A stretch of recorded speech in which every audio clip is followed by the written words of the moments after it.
Hello friends, good morning, welcome back my চ্যানেলে। আমি সাধনা, তোমাদের সবাইকে জানাই আজকে অনেক অনেক ভালোবাসা। হ্যাপি সরস্বতী পূজা, হ্যাপি সরস্বতী পূজা। পরে হচ্ছে হ্যাপি ভ্যালেন্টাইন্স ডে আর ভ্যালেন্টাইন্স ডে। যাই হোক, চলো দুধটা গরম করতে বসিয়ে দিয়েছি, বুঝলে? তাহলে কি হবে, অনেকটা কাজ এগিয়ে থাকবে। স্নান টান করা কমপ্লিট হয়ে গেছে, বাসনগুলো বার করে নিয়ে এসেছি, কিন্তু এখন পুজো পাঠ করবো। হাজব্যান্ড একবার বাজার করে আনছে, একবার দৌড়াচ্ছে।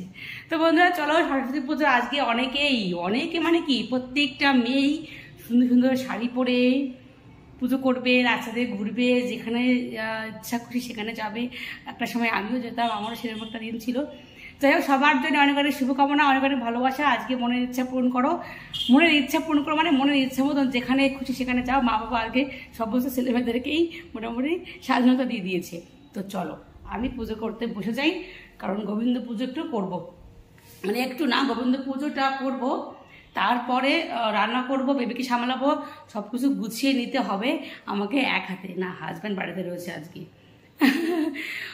গত বছর মানে পুজোর আগের দিন হাজব্যান্ড বাড়িতে থাকে না, কালকে আর যাওয়ার স্কোপ পাইনি অবশ্য, কিন্তু পুজো দেওয়ার পরে মানে আজকে বিকেলে হয়তো বা চলে যাবে। যাই হোক, সে কথা বলে আর দুঃখ করে আর লাভ নেই। ফুল নিয়ে এসে, পলাশ ফুল পেয়েছে ছোট্ট একটি। যাই হোক, তো চলো আমি গোবিন্দ পুজোটা করে নেবো, তোমার সঙ্গে দেখো আর আমাকে দেখতে থাকো আমি সারাদিন কীভাবে একা হাতে সমস্ত কিছু সামলে নিই আর কীভাবে আমাদের পুজোটা আজকে হয়। মাকে এখনও আনা হয়নি, উপরে ঘরে রয়েছে মন্দিরে, আমি পুজো করিনি। আমার মাকে বিসর্জন দেওয়াটা মানে আমার কাছে একটা খুব প্যাথেটিক বিষয়। মানে আমি আমার হাজব্যান্ডকে বলেছিলাম যে মানে দোকান থেকে না দেবী মা সরস্বতীর মূর্তি কিনে নিয়ে আসতে, মানে একবারের জন্য যে বিসর্জন দিতে না হয় তার জন্যে। তো হাজব্যান্ড যাই হোক এইবার রাজি হলো না, তবে দেখা যাক সামনের বারে কী হয়। তো চলো, মায়ের মুখটা খুবই মিষ্টি।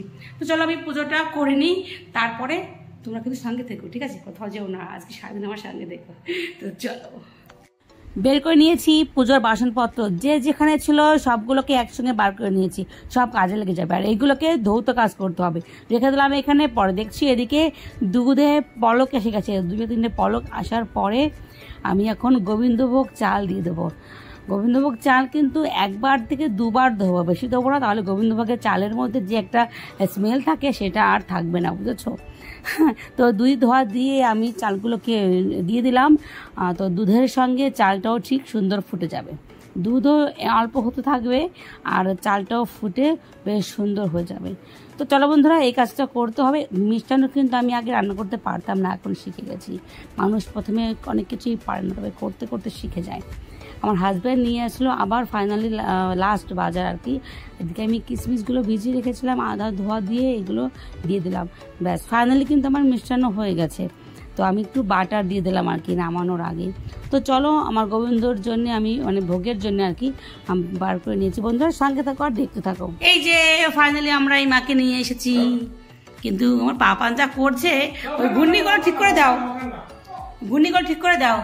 ফল ধোয়া হয়ে গেছে মোটামুটি, আমার ফুলগুলো ধুলেই হয়ে যাবে। বাবার যে কি কীর্তন করছে জানো, আগের মাকে রেখে আসছে উপর আমার হাজব্যান্ড, ভাগ্যিস বাইরে কোথাও রেখে আসিনি। ও কান্নাকাটি করে বলে আগের মা কোথায়, আগের মা কোথায়, পুরনো মা কোথায়, পুরনো মা কোথায়। উপরে গিয়ে দেখে আসছে, তারপরে শান্তি হচ্ছে। এতবার যে বলছি যে ওই মা আগের মা, এই নতুন নতুন মা সেজে গুজে হয়েছে, তার কেউ কে বিশ্বাস করে আর কেউ কে বোঝায়, বুঝতে পারলে?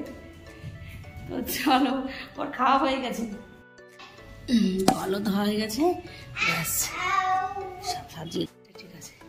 বাবা এই দেখো আমার বাবাটা।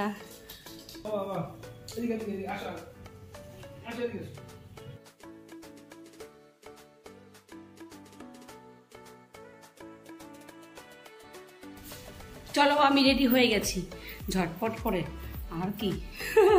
তো চলো এবার পুজোর জন্যে, মাকে এখনো সাজাইনি জানো, মাকে সাজিয়ে তারপরে এখন মাসে আসতে বহুত দেরি।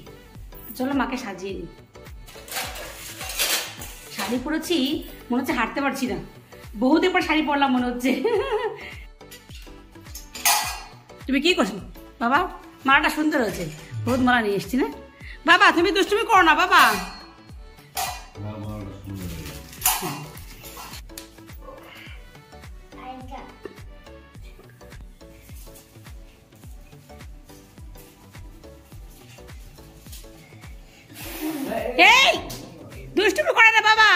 করিস না বাবা, না ও বাবা, মা দেবী মা কিন্তু কষ্ট পাবে কিন্তু তুমি ওরকম করলে।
খাবে একটু বাবা, একটু খাওয়া আসো।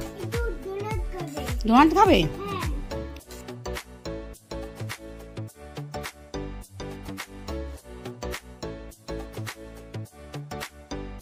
উপোস ভাঙার পরে বেশ ফ্রেশ হয়ে সন্ধ্যা দেওয়ার ঠিক আগে আমি কিছু সবজি আমি কেটে রাখছি, কারণ খিচুড়ি রান্না করব, রাত্রিবেলায় ভোগ দেবো তার জন্য।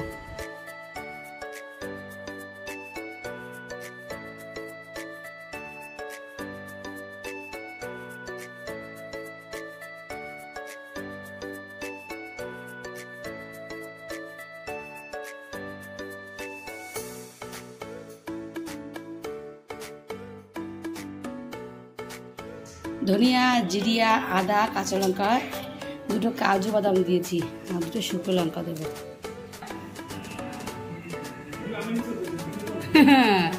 বলবো ক্যামেরায়?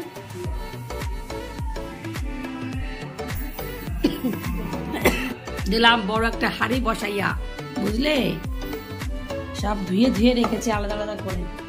এই যে বুঝেছ, এই যে চাল ডাল।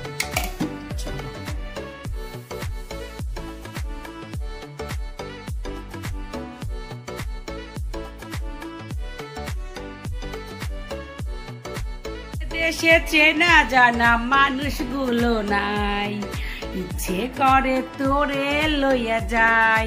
সে তোরেটা পাবো কোথায়? এটা তো এলাকা আছে সোদপুরে। তো চলো, আমার ফাইনালি খিচুড়ি রান্না হয়ে গেছে, মানে ভোগের খিচুড়ি রান্না করা হয়ে গেছে। এখন না গোবিন্দকে আর মাকে ভোগ লাগাবো। তো চলো, সাথে দেখো হাতে কি, ওর হাতে তীর, কত সামলাম বল দেখি একা একা।